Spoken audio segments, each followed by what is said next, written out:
মরুদেশ ওমানের কয়েকটি এলাকায় চলছে হাড় কাঁপানো শৈত্যপ্রবাহ। দেশটির সর্বোচ্চ শৃঙ্খল জাবাল শামসে তাপমাত্রা হিমাঙ্কের অনেক নিচে নেমে গেছে। সোমবার ওমানের সিভিল এভিয়েশন অথরিটির আবহাওয়া স্টেশনগুলো থেকে পাওয়া তথ্য অনুযায়ী গত ২৪ ঘণ্টায় জাবাল শামসে সর্বনিম্ন তাপমাত্রা রেকর্ড করা হয়েছে -4 ডিগ্রি সেলসিয়াস।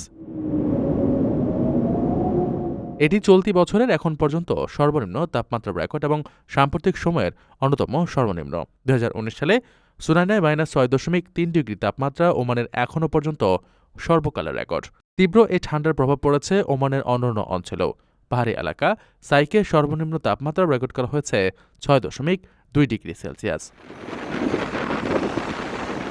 মরু ও অভ্যন্তরীণ অঞ্চলগুলোর মধ্যে মুকশিনে ১২.১ ডিগ্রি, হাইমায় ১২.৪ ডিগ্রি এবং ইব্রা অঞ্চলে ১৩.২ ডিগ্রি সেলসিয়াস তাপমাত্রা বিরাজ করছে।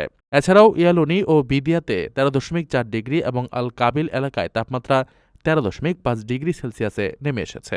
উপকূলীয় অঞ্চলগুলোর মধ্যে মারমুলে সর্বনিম্ন তাপমাত্রা রেকর্ড করা হয়েছে ১৩.৬ ডিগ্রি সেলসিয়াস।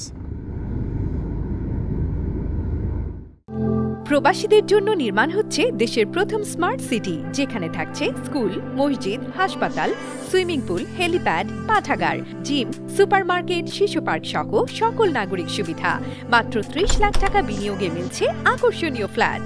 প্লাটিনাম ইনভেস্টরদের জন্য ঢাকা বিমানবন্দরে ভিআইপি প্রোটোকল সুবিধা।